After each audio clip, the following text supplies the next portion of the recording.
encourage and support Christian indie writers on their journey to publication. I'm Jamie Hirschberger. I write short fiction under the pen name J.R. Nichols.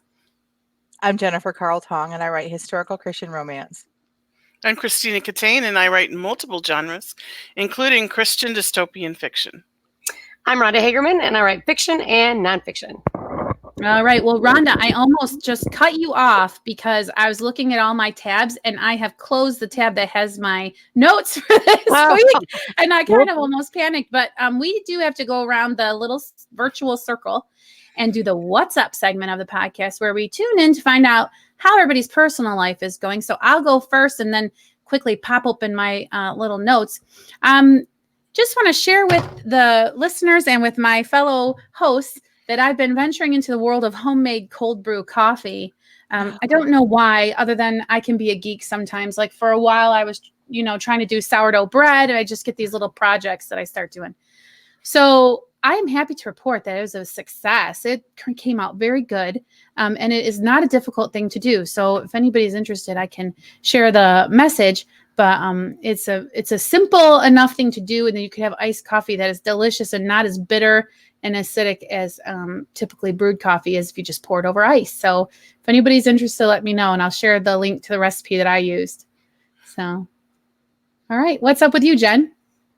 Well, my girls went back to school today, this week. They have today off, which is great. So we're going to try to get over to Huron today to get our feet in the water, because we have not been to any of the lakes this summer, which was one of our goals. But with everything going on with my aunt and just all the different things that happened that kind of fell apart this summer, we haven't done that. So today we're going to do that. So looking forward to getting into the lake, even though I'd rather go to Lake Michigan. That's my preferred lake. But my husband is working over at doing some air conditioning work on a school in Port Huron. So we're going to go over there, pick him up from work, and head out and have some fun and frivolity. So that's what's up. Oh, I love Michigan in the summertime. That's going to be a really nice day. Awesome. Well, what's up with you, Rhonda? Well, after spending last week in North Carolina and almost being done with working on my grandma's house, I spent a couple days over there, but I've been diligently working on getting my own house back in order. So that's not my favorite thing to do, but I feel really good doing it. So really that's taken up a lot of my time. And next Monday, if there's anybody in the area, our creative nonfiction event is happening at my historical society. So let me know if you want more information about that. Yeah, and that's free, right? It's free. And that's in the Grand Blanc area of Michigan? Yep. Yeah. Yep. Awesome. That's really going to be a good thing, I know, because Sarah, we were in a writing group with Sarah for a while, and she's the person who's instructing. And I just remember that she had some really good creative nonfiction that she shared with our group. So I'm sure a course that she is leading is going to be very informative. So that's exciting. Yeah. I know it's been a long time coming. So good job. Yeah, it has been. Thank you. All right. So finally, Christina Bambina Catane, what's going on with you?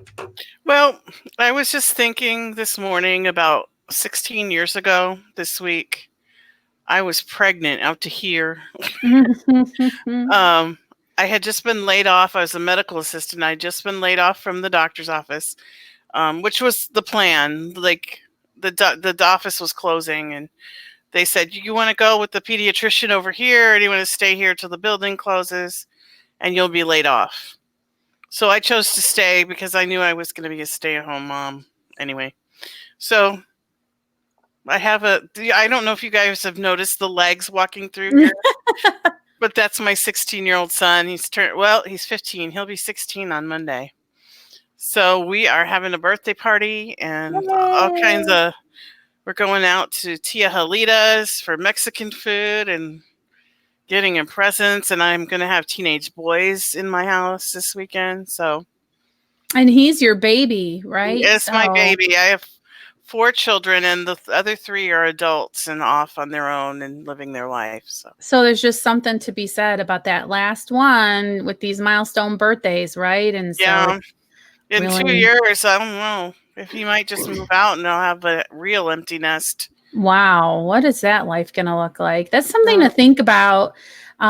in my opinion, I don't think that wives especially think very much about the empty nest years until they're kind of upon you. And particularly if you have a husband who works, who then retires, like that's an adjustment, right, Rhonda? Yeah. In so many ways. Would you rather have the kids at home, Rhonda? You know what? They're living very productive, happy lives. So it's really not that bad. Your kids are close by too. They are. They're very so close. that helps. Yeah. Yes, sometimes. Yeah, and there is something to be said to see how they, what choices they make and how they fly, right? So, I mean, it is bittersweet, but you remember little boy hugs and snuggles and stuff, man. Yeah, so. Yeah, I remember those. Memory lane. So I've had a little bit of, I have emptier nest. You know, because for so many years I had these 4 kids running around and there was always activity and there was always noise and, always running. And so life slowed down quite a bit when they all moved out. They all moved out on the same day. I should tell you. Wow. Yeah. 2 of them went off to Olivet Nazarene University on the same day. And one of them moved to Florida. Wow. So that was a hard year, but yeah, that would be well, fun. Happy birthday to your son. And we're going to dive right into our topic. So we've been talking about building your platform. And specifically, we've lately been talking about newsletters. And if you joined us last week, we briefly talked about email management services and why you need one as opposed to just going into your email and loading up every email address you can think of and clicking send. If you did not see that episode, you should probably go back and watch it. It's the episode just before this one. But what we're going to talk about is what those email newsletter services actually do. Okay, so we're going to talk first of all about autoresponder. Who wants to talk about what is an autoresponder? Okay, well, when we were planning this out, we had a little bit of discussion about this because as we talked last week, Tina and I use different email management systems. So every management system is going to call it something different. And we didn't know that at first because we're like, what are you talking about? We thought everyone called it the same thing. Yeah. When I use MailerLite and they just call it automation. What do they call it on MailChimp, Tina? I don't know. It's very similar. It's like automated or something like that. I think they call it a campaign. Yeah, campaign. Yeah. Well, yeah, you go into campaign and then from there you choose the automated emails. Mm-hmm. So it's also called automation in the Moo send that I stumbled upon somehow. So you have to the point is just like it might be called something auto something or the basic ideal is it's going to be a project kind of a term, would you say, if you're looking around in your email service trying to find it? Yeah.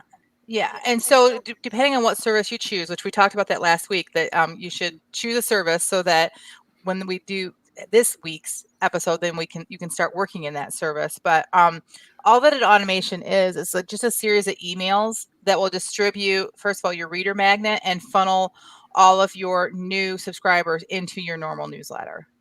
So right away, when they go to, say, my website and the little thing pops up, it says, subscribe to my mailing list, it's just automatically going to be sending them something.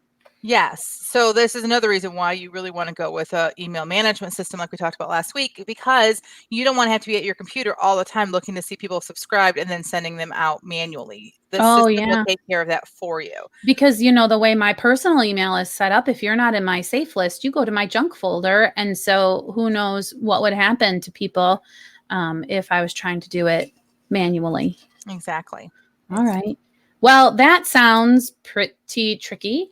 What about, so this is not something that you need to constantly go back and update. This is going to be kind of like set it and forget it situation, right? Yes. So you want to not put stuff in there that's going to be old. You taught me the term evergreen. Tell me, what is evergreen content?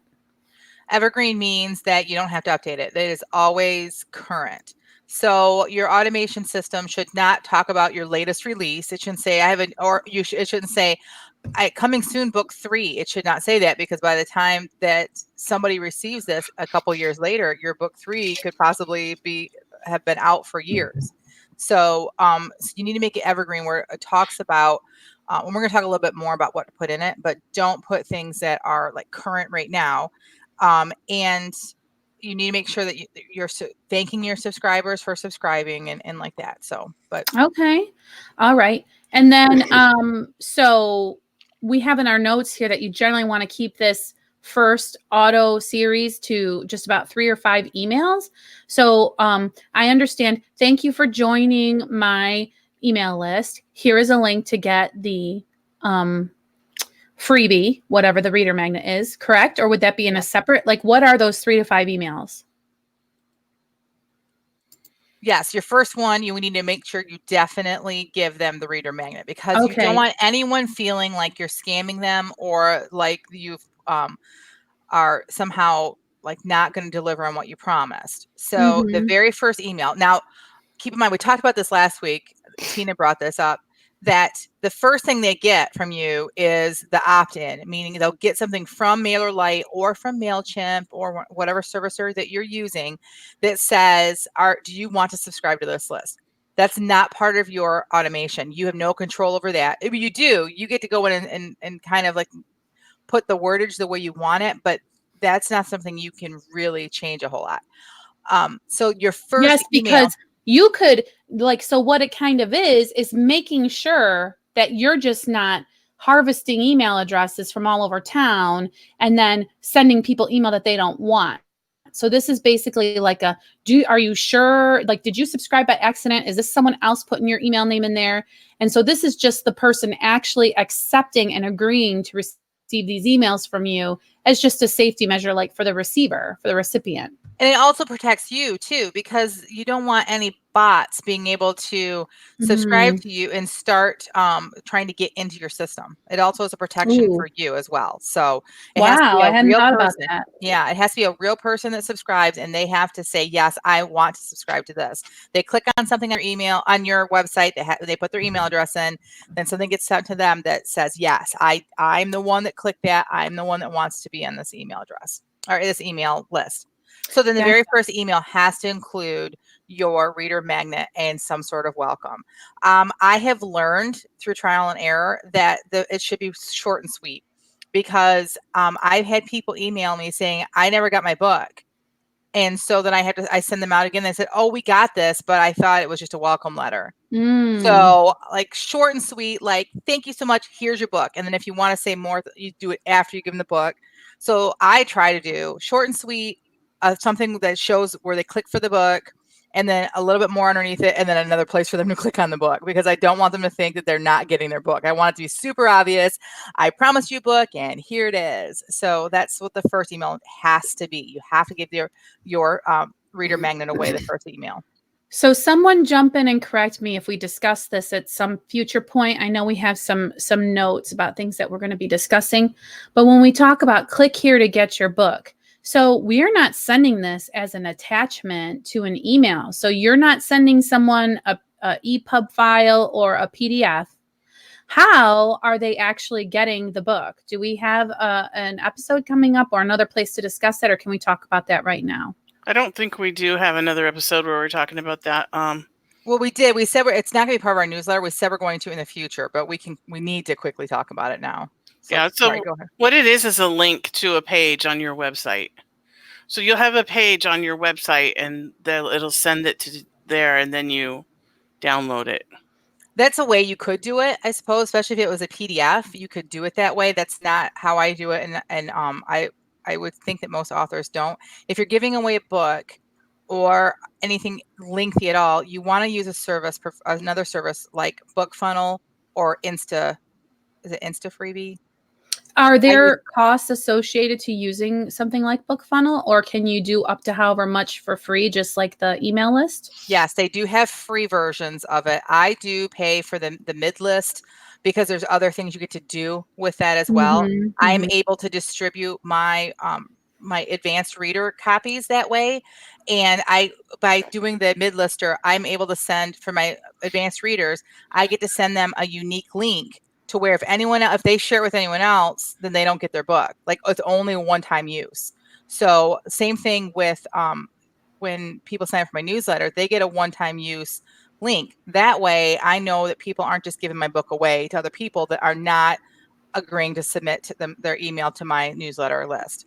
So we need to do a whole episode on BookFunnel. Again, that's why I've split newsletters up so much, because there is a lot to it, but it's in a very, very important part of your marketing strategy and your platform building strategy. Yeah. And if you're new to all of this advertising game, as I think most writers are, I don't think anybody sits down to write thinking about how they're going to sell their book once it's finished.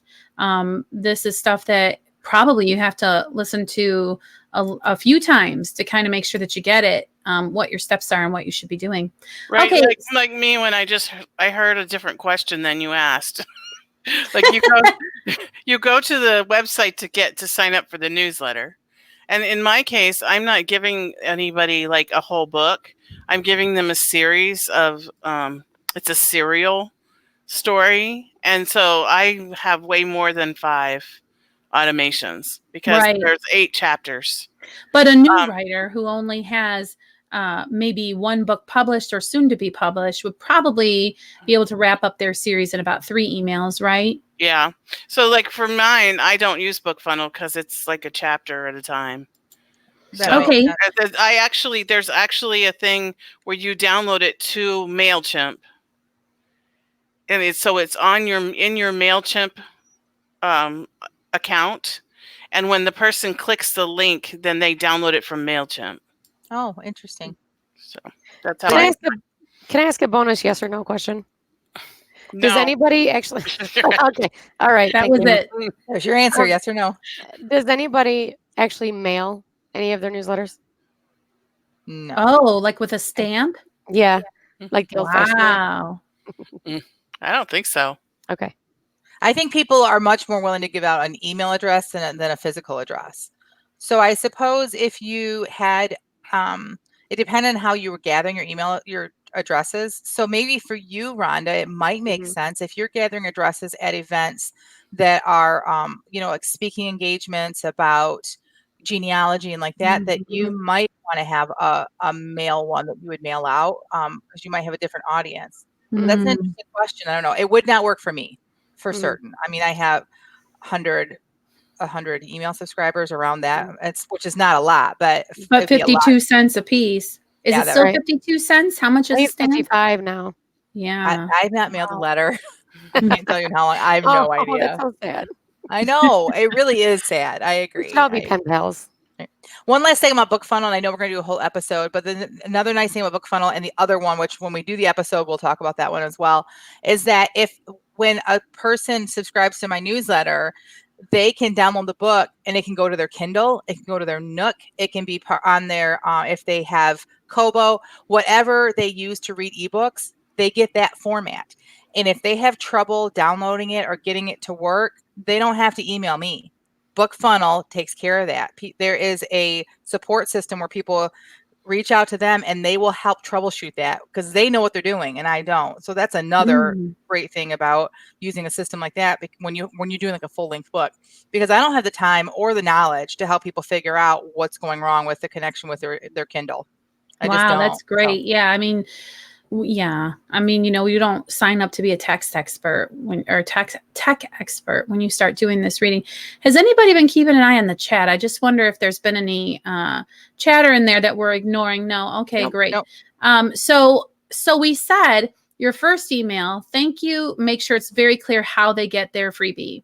In the second email, then that's just going to be kind of like, did you see the first one? Kind of a message, right? So like, did you see that you get the freebie, blah, blah, blah, possibly the link again? And then, okay. And so what about after that? So because you would have between 3 and 5 emails. Now, Tina's already spoken about how she has more than, one time that they can go and get something for free. But so the third or fourth in that automated system should say what? Okay. So the second one, you need to say, yeah, did you get it? And give them another link, but then give them more information too. Remember, you're trying to build super fans. So you want to let them into your life a little bit too.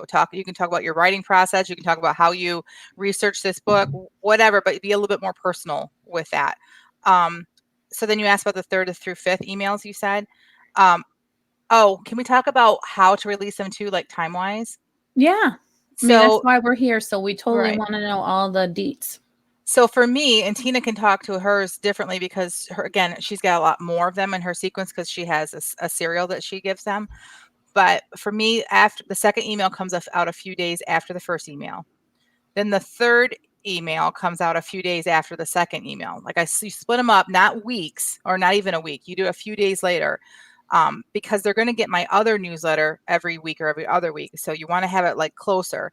So my third one is where I thank them for joining my newsletter again. And then I ask them how they enjoyed the book. Did you know that there's a second book? And I will have a link to the second book because the whole point is you want to start selling books. So in the back of the ebook that they get for free, there's a link to purchase the second book. And then in the newsletter, there'll be a link for the second book. And then I should probably just jump in right here and say that. So the point for you is to sell your books. I don't have any books to sell. So the point for me is to continue to give them content that they deem valuable. Yeah. So that when you're ready to sell books. Right. Right. Yeah. So I just wanted to throw that out there. And that's why it's 3 to 5 emails in your sequence. Like Tina would because now she would stop her automatic sequence and she would move into sustaining the newsletter from here, right? Because you don't put your whole newsletter on autopilot. You put fresh content eventually. Once you finished with this automated series of 3 to 5 welcome emails, right? Then you move on to the regularly scheduled content. Can we move on to talk about that, Jen, or were you still? Well, that's next week. We're going to talk about content next week. I just want to because I know people are really concerned, well, what do I do in those 3rd through 5th? So you want to sell your second book. If you don't have a second book, you want to lead them to reviews, or you also want to do that if you're selling a book. So one of them will ask for reviews, and I will talk a little bit about how important reviews are. I will paste a couple of the reviews that people have left. I will put that information in the newsletter for people to see that that Searching for Anna is getting some good reviews. Would you mind sharing yours as well? It's really important. And then I also, in one of mine, will invite people to join my Facebook reader group, which, like I said before, I started that one first, but I'm getting a lot of subscribers now that are not in that first. So I actually have more newsletter subscribers now than I have in the Facebook group. So well, I would just say if you have not read Jennifer's books, first of all, why not? They're really great. And the last thing I want is for Jennifer to have subscribers who have no interest in reading her work. But if you are interested in reading Searching for Anna or any of other books that Jennifer has put out, a good way to see how her email sequence works would be to go and subscribe to her email list.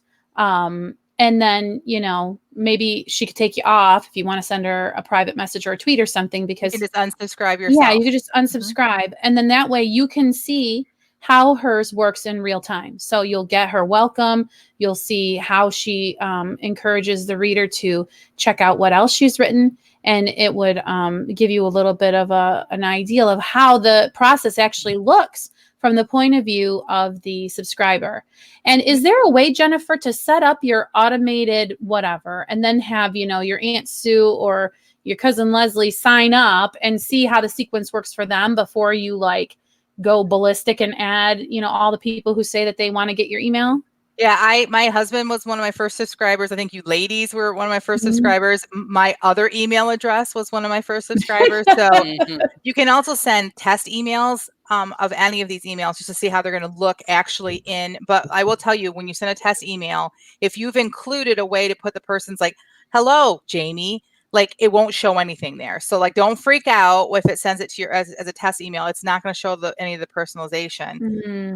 But yes, you should definitely do that. Another way that you can check out like what an automation looks like is you could subscribe to the Christian Indie Writers podcast newsletter. We send out one a week talking about what we've discussed in our podcast, and it is set up similar to the way we were discussing with this. Plus, you get all kinds of freebies from us, and one of those freebies is going to be I'm going to make a printable for you of the things we've talked about today of what your sequence should look like. So if you weren't taking notes or you want something you can just kind of look at as you're setting it up, go to christianindywriters.net and subscribe to our newsletter, and you will get, there's like Tina said, we do send you to a page because it's all kinds of different printables, and there will be a printable within the next week. I should have done it before today, but there will be a printable where you can print it out and like a check mark of all the things that you can do in your automation system. Well, we had some final things that we wanted to make sure that were being covered before we moved on from the topic of the day. One of our final thoughts was that you always want to be personal with these newsletters. It's you want to, even though you know how many people are on your email list, you're writing to one person.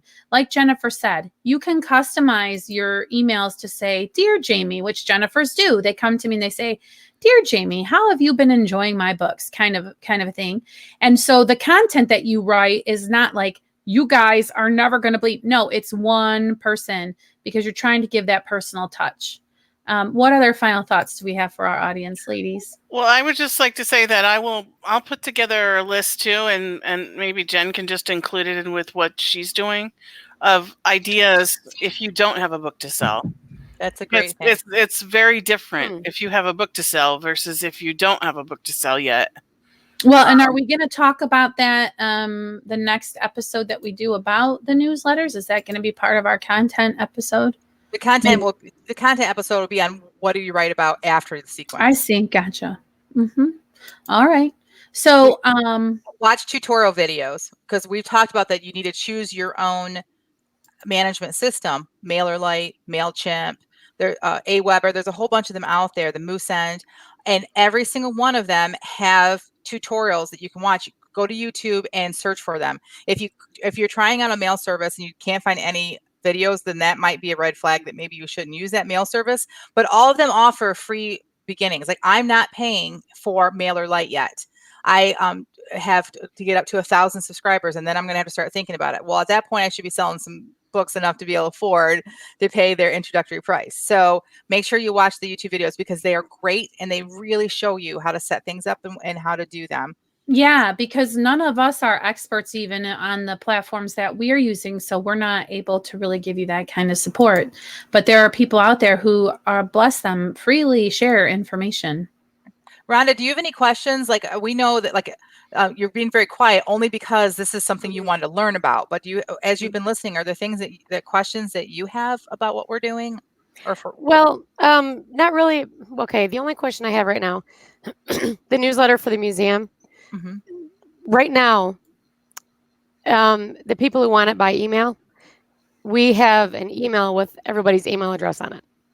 And I'm trying to figure out, would it be beneficial to us to go to this? Would it be something? So we've got people who want it mailed to them. And there's a group of people between, say, 70 and almost 90 who they want in the mail. And then younger people do too.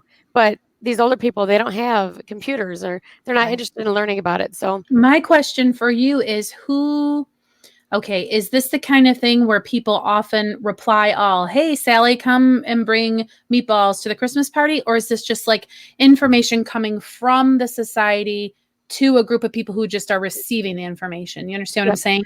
Yeah, well, I don't want to get too much into content, but we've got our curator's report, and it's like it's a bi-monthly report of everything that's going on in the museum. But it isn't like an exchange of information. It's from the society to the membership. Yes. And then I would think that it would benefit you to have the... Well, that's kind of what I'm wondering, is that going through some of these steps, it might bring more people in or get more people involved, because the main goal basically right now of everything we do is to bring in volunteers. Right. And if we can make it more interesting. Well, and the benefit is that there's some anonymity. Like if you use MailChimp or MailerLite, it isn't showing that whole big block of copy to whoever. And so people would probably appreciate that they're email address isn't now available for Mhm. whoever to lift off of there and do whatever with it. Mhm. So, I mean, it might be worth looking into, particularly if you don't anticipate to expand beyond the 1,000 free Right. accounts or whatever. Yeah. It may I- make your life a little bit easier. I have a Yeah, suggestion too. So especially the older people that don't have email, they're not, and a lot of people, they're not going to want you to stop doing the mailed one. Right. So I think you're going to have to continue that one. But just as radio station, because I have a background in radio stations, Christian radio stations found that if they didn't start getting more modern with their music and everything, they were losing their donor base because Right. unfortunately people were passing away.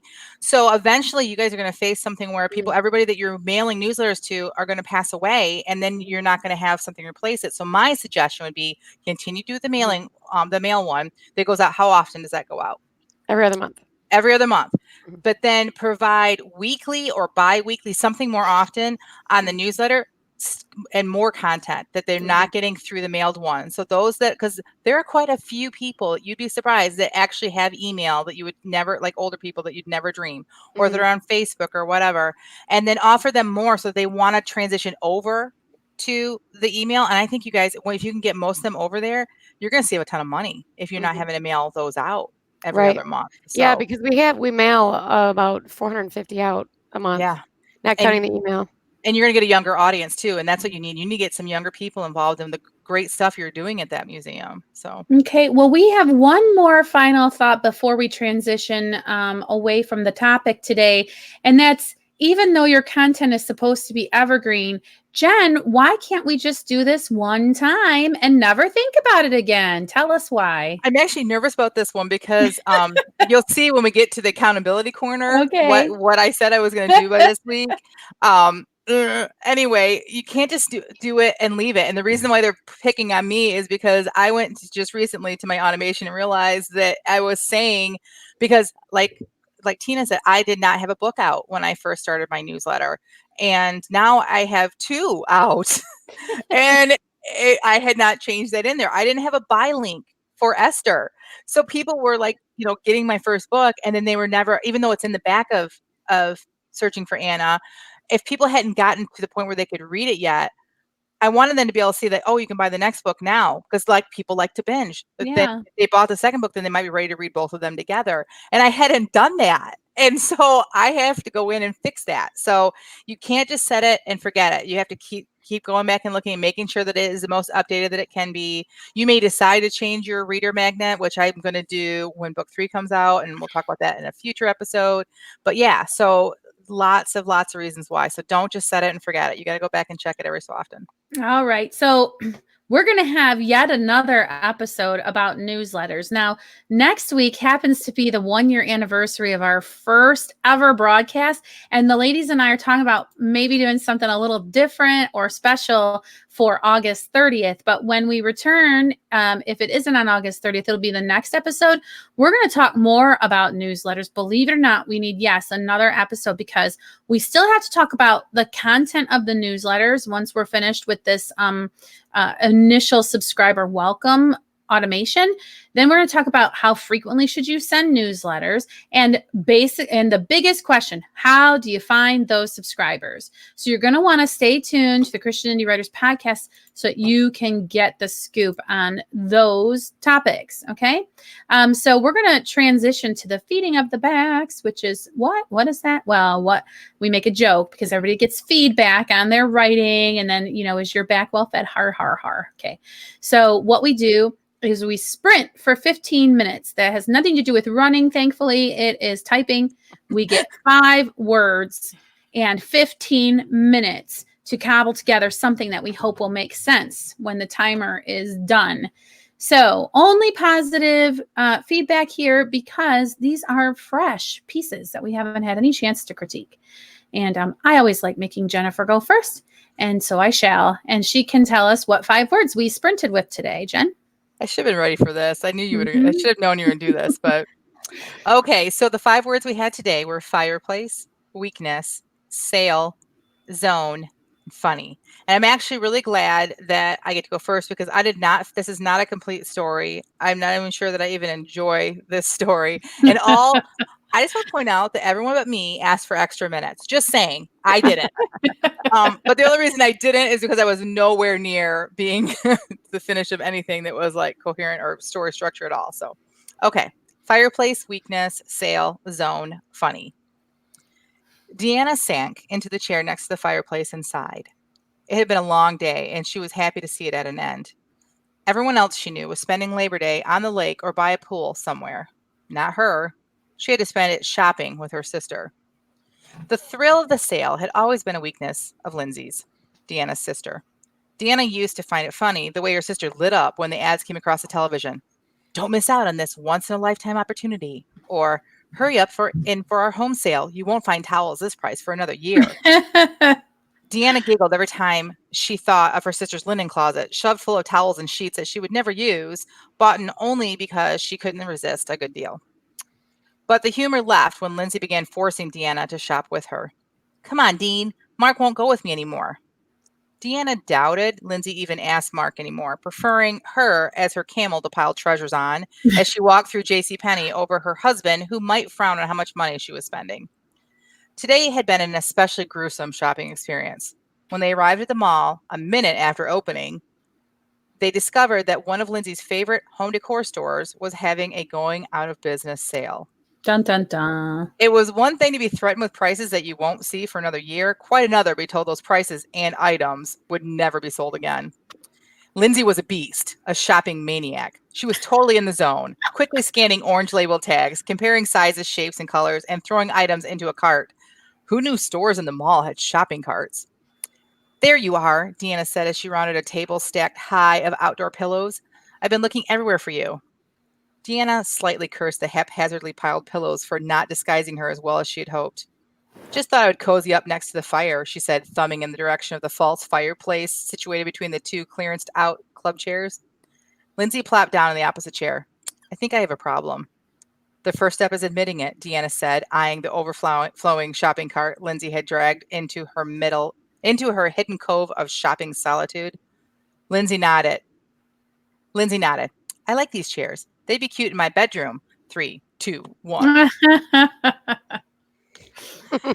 Yeah, so no idea what that story was going. I kind of feel like maybe when she said she has a problem, it had nothing to do with a shopping addiction. Yeah. I don't know. Part of me kind of felt like I was going down the path of maybe she's having marital problems. A lot of my sprints have been going that direction. No one worry about me. But like, I don't know if God's just trying to tell me that I need to start writing some characters like that. I don't know. Oh, maybe. So, maybe. Mm-hmm. It gave me flashbacks of my cousin trips that I go on with my cousins. Like they're all shoppers, and I'm sitting on the benches with the old men in the. Yeah, I totally could see you and Jamie playing Deanna, sitting over by the fake fireplace behind the pillows like this. Well, I am like, woohoo! Like, look at all the sale prices. Price is so low, and items you will never see again. Right. Yeah. I save so much money by not liking shopping. True. That's so true. My favorite thing to tell my husband is I couldn't afford not to buy it. You know, right? I tell him how much money I'm saving on this whatever object. How much money is it costing me for you to save whatever? Yeah, it's fun. Yeah. All right. Well, I'll go next just so that the transition and all that isn't so weird with just me. Jennifer, I just wanted to say that I like the women's fiction feel of that. Yeah. You don't write a whole lot of women and women. Yeah. I mean, you do some, but not a lot. And I like that a lot. Right.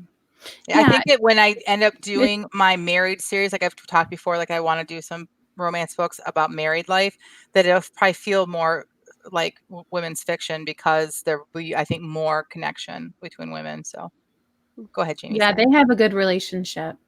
Yeah. Well, I liked it. And also I felt like if you would have said it was finished, I mean, you saying it wasn't done kind of made it not done, in my opinion. Yeah. Okay. So here we go. We had bowled 3 frames with none of us getting any better than a 6 in any of them when Junior made a spare that would have impressed Earl Anthony. It was a 7-10 split, one of the few I knew how to coach someone through, though my knowledge was 100% head and 0% practical experience.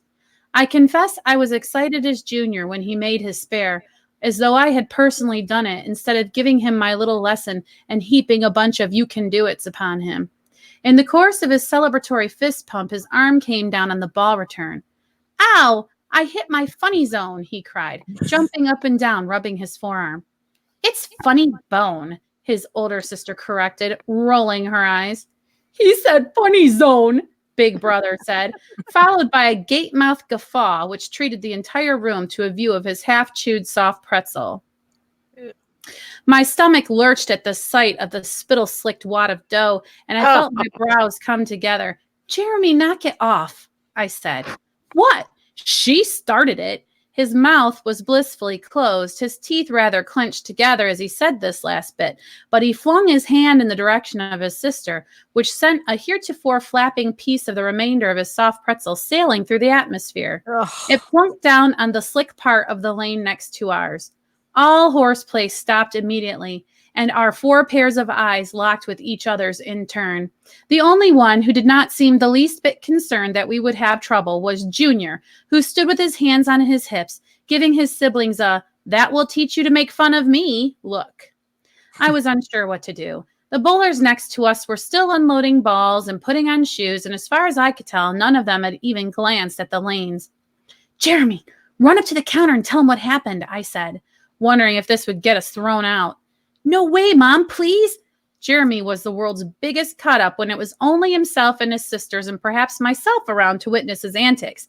But the idea of approaching a total stranger to reveal he'd been engaging in shenanigans was tantamount to turning himself over to the federal authorities in pursuit of him on racketeering charges. "Junior, would you?" I started. "No way!" he squeaked, and the rest of us shushed him in unison, but not before he spouted off a scolding worse than his own dad would have done for his brother acting like such a goofus. "Come on, I'll go with you," Jeremy said. "I just need you to do the talking, please."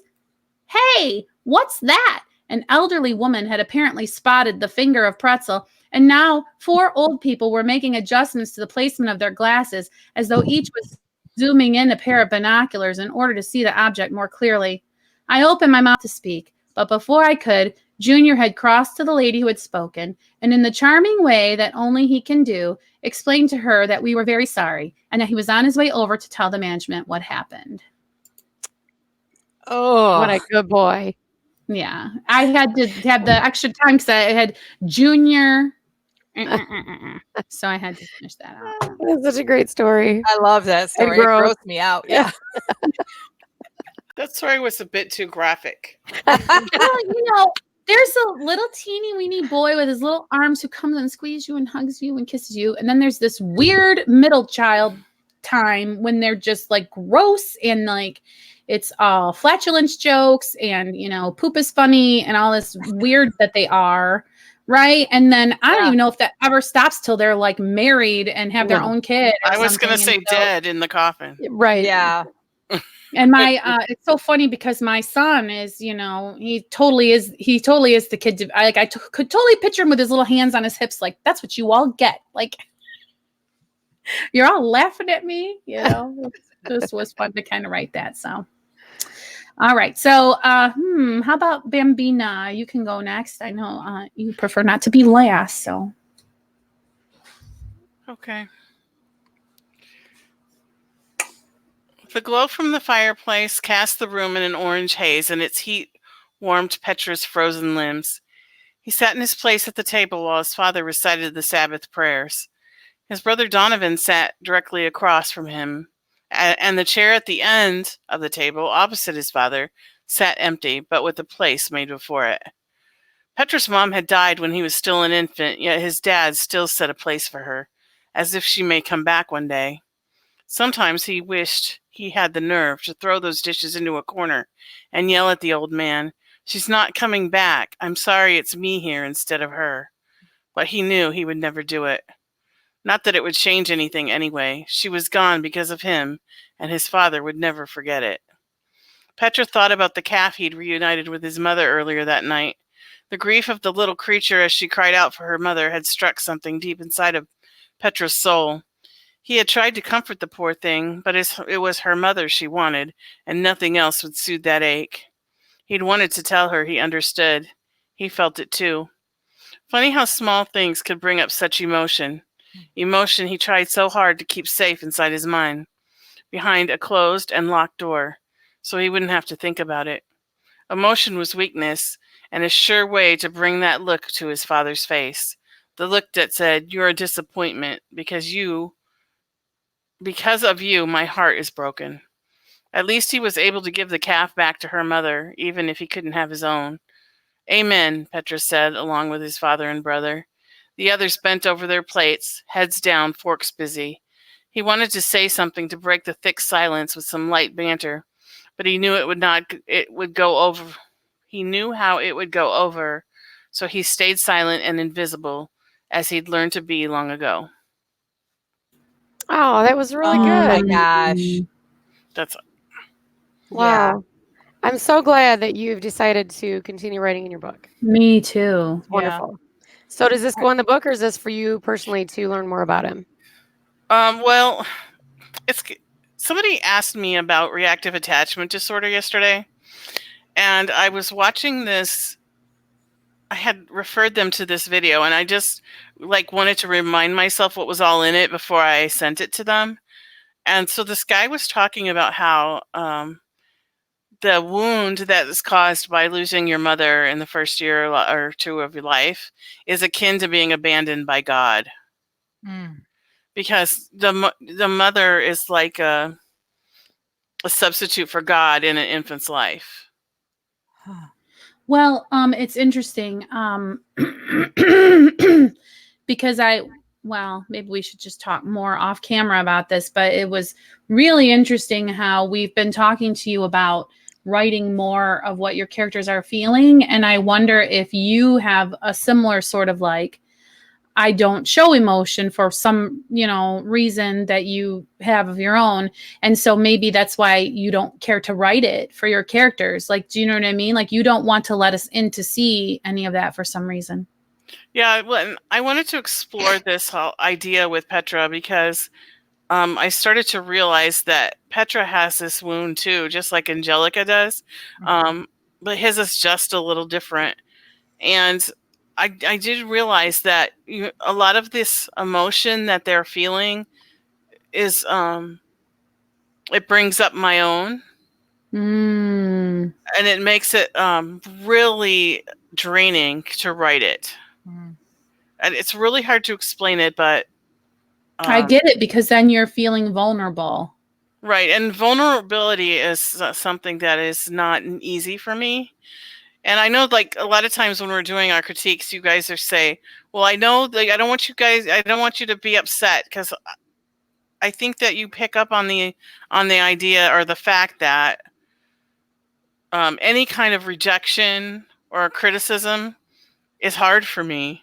And I've come to a place in my life, in years past, I would not have ever been involved in anything like that, where somebody was giving me anything possibly negative about my writing, because it would trigger that part of me that can't bear to feel rejected and so this is probably a lot deeper than we need to go in this podcast, but I just wanted to explore all those feelings and those thoughts and those kind of struggles from Petra's point of view, so that when I go back and rewrite a scene that we had discussed in our flaws meeting, that's kind of there. And it was really fresh in my mind because I had just watched that video last night, and it was kind of kept me up all night thinking about it. So I think it's important that we go that deep in this podcast, because as you're talking, I've not had the experience that you have had,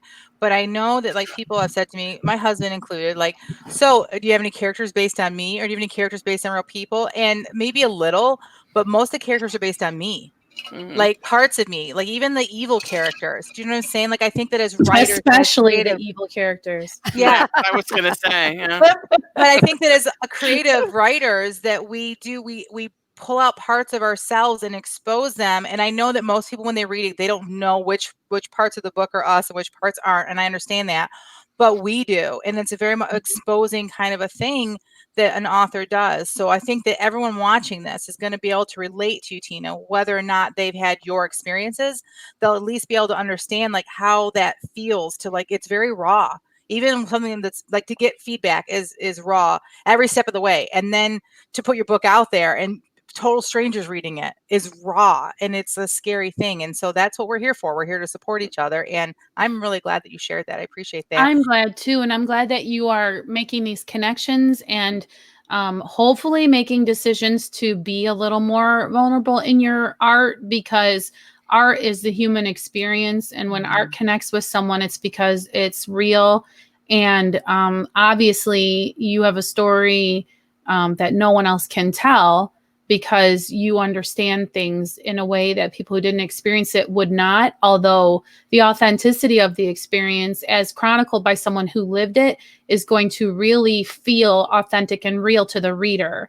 So if you can get to a place where you can understand that, while some people might not get it, to the people who do resonate with it are going to, because you are sharing your human experience. And it's the only you can share that, because you're the only one who's experienced it. And now that you shared that, I feel like we need to go back to that chapter that you just shared, because I think that there's a lot that I would encourage you to just take out. Like, let's just make that chapter be this one thing, because now I know you're going to go into this chapter and it answers so many things about that. Like, you don't have to have him like think back about, anyways, that's a whole nother conversation, but I'm very excited. Yeah. Heads down, forks busy was like my favorite. That's awesome. You know what I mean? Like, you could just picture a bunch of guys just shoveling it in. That was really good. Yeah, really good. All right. Is your back feeling well fed, Bambina? Yeah. All right, John. Rhonda, what'd you come up with these amazing 5 random words? Okay. Well, actually, I did like the words a lot today. Good. And it brought up a story based on this. Ooh, can you see that picture? Oh, it's a That's a mushroom. Mushroom growing in my great-grandmother's sister's house that's crumbling to the ground in North Wow. Carolina. I really And thought that it was a bird. So I'm glad that I guessed right and that it was a mushroom. it was a mushroom. So when we went to this homestead, we went to the family cemetery, and it was straight up a mountain with no roads. And I let my cousin that I just met recently drive us up there in my car. So Wow. So these 250 words are the beginning of this creative nonfiction piece that I will be finishing as soon as we say goodbye today. Oh, great. Okay. He has to drive. That means he's confident, right? I relax ever so slightly and try to settle back into my seat as I remind myself I can trust him. And what makes you think that? A voice in my head sneers. You've only known this man for an hour. The voice cackles and fades away as I look to my left. My aunt is there, white knuckles gripping the bar attached to the seat in front of her, as if she was riding the Gemini for the first time. Until I looked over, I had no idea our backs were actually at a 45-degree angle. Weakness tingled in my knees. I looked out my window and verified we were, in fact, at an incline that steep. A giggle spilled out of me as I watched her. She is so far out of her comfort zone. My laugh made her open one eye. What's so funny? She almost whispered, apparently out of breath due to her near hyperventilation. She always tries to be the driver because she doesn't trust anyone else behind the wheel. This ride is tough on her in so many ways. How y'all doing back there? Rich asked in his bubbly way. I glanced at the navigation display and noticed we were not on a marked road anymore. The one we left was slowly exiting the screen. Oh, we're fine. Bev's just a little nervous. That's it. Oh, that's awesome. I cannot wait to read the rest of this. That was so much fun. Oh, man. I especially love the grip the sea, like first time on the Gemini. Like, so we get that. I wonder if somebody that's on the West Coast or in Great Britain, like if they'll get it. Like, I think they will, even though for us it means something more because it's Cedar Point, which is an amusement park that anyone from around here like would well know that ride. So I love the personal touch. Like, so good. It was not until that moment did I realize our backs were at a 45 degree. Like, you are going straight up. Like, you didn't have to say this road went straight up. So that was really, really good writing, Rhonda. Thank you very much. I mean, I know sometimes you're like, oh, my piece is short or whatever, but you have a really good way of turning a phrase. Good job. Oh, thank you. I've never been to Cedar Point, and I had no idea what the Gemini was, and it still works. So just okay, good. I'm glad. I struggled with that because I know the Gemini, when I was a kid, the first time I went to Cedar Point, it was with Bev, and the Gemini was the big ride that year. Right. And so that's why I had that in my mind. But I almost put roller coaster, but I'm going to keep it Gemini. I think. Yeah. It's obvious it's a roller coaster. Yeah, Okay. and I love that you use the Gemini, and I know that we're the same age, so like there's so many things that you write that resonate with me. But I think that's good. I think that it does date you, and it does date like your characters. Yeah. I think that's important. I think that it doesn't mean that only people our age will be able to read it. It just makes the character more real. Yes, I think that's important in creative nonfiction, that you know who your narrator is. Yes, I think. Agreed. In my vast experience with creative nonfiction. Anyway, all right. So moving on, we do have to do accountability corner. Oh, wow. We only have 5 minutes left in the podcast. Really? I think you girls do it on purpose. You write extra long sprints so that you don't have to do accountability. We only have 15 minutes. How do we do that? Well, I'm going to start again, just because it's kind of weird to like do mine and then be last and all that stuff. So from CPTSD and me, they posted a picture. I'm just saying that so that I can give them credit for this cool picture. And I hope that it can be to where you all can see. Tilt it a little bit. Yeah. Like tilt it towards here. All right. So you see how that woman in the blue shirt, her thoughts are all tangled, and then the woman on the white shirt is helping her to unravel them. Yeah. And the original intent of this was from the CPTSD page about how good therapy is for you. But I had some good writing group therapy this week, and I really just wanted to appreciate you ladies on air, because you really helped me. So I have, again, good and bad news with the accountability on my part, because I'm not really sure how much work I got done this week. I couldn't even believe it was time to be accountable again, because all of that school stuff kicked in. And before you know it, I'm going somewhere every day. Things were crazy. My husband came home, and I couldn't even believe I didn't have more time to finish the goal that I had set to. So kind of a fail. But because I had such a good breakthrough with you ladies when we met as a writing group, I am very encouraged, and I really thank you. And I do think that I can come back and say, I will have 4 chapters. That keeps being what I say, and I have not gotten there yet. Okay, so maybe I'll say 2. Then it's a goal that I know I can meet. I'll have 2 chapters that I've gone through, and I can say ready, as ready as they can be until I decide way later that I have to make a change that will change them. Anyway, 2 chapters from me for next Friday. Who's going to be next? How about you, Tina? Accountability. I'll follow in your suit and say that I'll have 1 chapter edited. Okay. Because mine are tending to be a little more difficult than I expect when I get into them. So what did you promise last week, and how did you do with your goal? I just promised to be in office hours and work on it every day, and I did pretty good. I wasn't one of those days I wasn't as I went to office hours and I worked, but then I got distracted by something. But other than that, I did pretty good. All right. Okay. So what have you got to report, Jennifer? What was your promise? How did you do? What are you going to do for next week? my promise, I think, was 2 or 3 chapters, and then our writing group meeting threw that all in the trash, which again, I would like to agree with Jamie. I got some great accountability, or some great feedback this week. And so a chapter that was especially long, but I had felt like it was doing everything it needed to do. So I was okay with it being long, but I wanted a second opinion. But obviously I wasn't okay. Otherwise I wouldn't have asked you guys, is it too long? And everyone gave me great feedback. And then Jamie all of a sudden said, you just need to cut this whole huge part out. And as soon as she said that, I'm like, yeah. Every time I looked at the chapter, I thought, no, this is all really important. But she was able to really look at it and go, this part isn't important. And it really, it's important that I didn't just say that it happened. I didn't need to give all the details. And so that's another whole rewrite. So I've been working the same chapter for 3 weeks now. I know, but again, like Jamie said, school started, and still things with my aunt. We got some good and bad news this week with my aunt, who has terminal cancer. They found with one of the tests that they did that the cancer, there was a certain gene that they found that they can actually treat, which is such great news. But the bad news is that she had to choose to do chemo, which she did choose. That was her choice.